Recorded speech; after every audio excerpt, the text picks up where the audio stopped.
Fromage basque, huîtres ou piment d'Espelette. Sur ce marché des Landes, les étals de produits régionaux attirent les vacanciers. Mais certains se méfient. On n'est pas sûr que ce soit des réels produits du terroir. Bon, on essaie de faire confiance quand il y a le marché, quand on voit les producteurs, quand on voit d'où ils viennent. Après, on est sûr de rien, quoi. Pour éviter aux touristes de se faire avoir, cet inspecteur à la répression des fraudes... Bonjour monsieur, Rogéry Denis, l'inspecteur CCRF. Oui. Contrôle ce jour-là les exposants. Dès son arrivée, ce stand de charcuterie espagnole retient son attention. On a des étiquettes ici qui attirent le client, voyez. Jambon de Serrano, pour le commun du mortel. Le jambon de Serrano, c'est un produit d'exception. On pourrait raisonnablement penser que les appellations sont détournées avec du jambon lambda. Pour s'assurer que ce ne soit pas du simple jambon bon marché, il vérifie les emballages et cherche les logos certifiant l'authenticité du produit. Il y a l'obligation d'indiquer sur les préemballages la dénomination protégée, jambon Serrano traditionnel. Et le Sampi sanitaire, elle est là, vous voyez. Le Sampi sanitaire, c'est celui qui fabrique. Donc là, on a bien le logo avec ES Espagne. En France, le logo le Sampi sanitaire, ça commence par FR. La confusion, on voit bien que c'est un produit qui vient d'Espagne. Oui. Non, j'ai pas de doute. Dans son viseur, les produits du terroir. Car certains sont parfois fabriqués à l'échelle industrielle ou importés d'un autre pays. Des pratiques très courantes pendant l'été. Il y a beaucoup de touristes, pas mal de personnes étrangères, c'est normal. Et là, les gens, ils ne sont pas toujours au fait de la réglementation, de ce que c'est un produit de terroir. Et voilà, donc là, c'est la tentation. Donc là, notre vigilance, elle est accrue à ce sujet. Vous redoublez les contrôles ? Ah bien, on redouble les contrôles, bien sûr. Oui, en été, on a une grosse activité. Après 2 heures de contrôle, aucune fraude sur ce marché. En Provence, ce défenseur de la filière française de l'huile d'olive en a lui repéré plusieurs. Pendant l'été, il traque les fausses huiles d'olive locales sur les marchés. Et ce jour-là, il nous montre ses dernières trouvailles.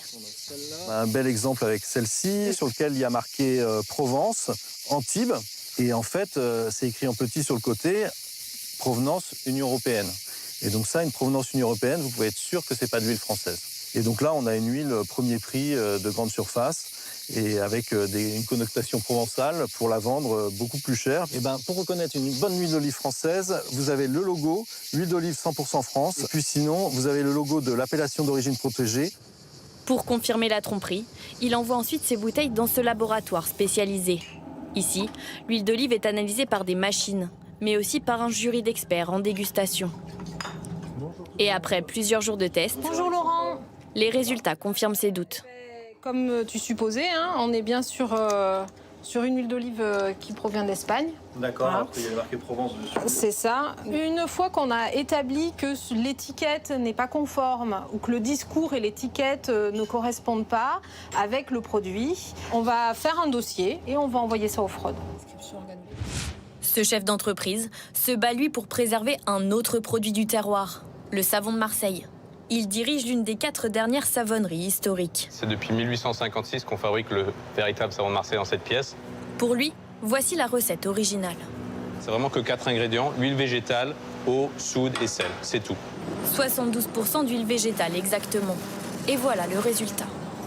Un savon Marseille traditionnel n'a aucun parfum, aucun colorant, aucun conservateur. Donc la couleur du savon, c'est toujours la couleur des huiles qu'on utilise. Pareil pour l'odeur, il n'y a aucun parfum, donc c'est une odeur assez forte d'huile d'olive. Mais c'est ça qui montre un véritable savon de Marseille. Mais 9 savons de Marseille sur 10 ne respectent pas cette recette traditionnelle. Sur le marché du Vieux-Port de la cité phocéenne, les stands de savon sont tous colorés et très parfumés. Vous avez les typiques de Marseille, la lavande naturelle olive, l'opium, la menthe, il y a la verveine qui est pas mal, le patchouli, mimosa. Donc ça, c'est pas un vrai savon de Marseille? On peut dire ça, ouais. C'est pas un vrai savon de Marseille. Rien d'illégal, car la mention savon de Marseille n'est pas protégée.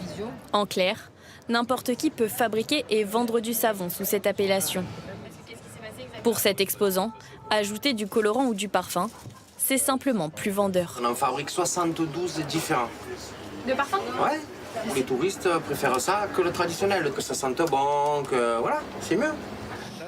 Pour reconnaître un savon de Marseille traditionnel, pensez à regarder sa composition.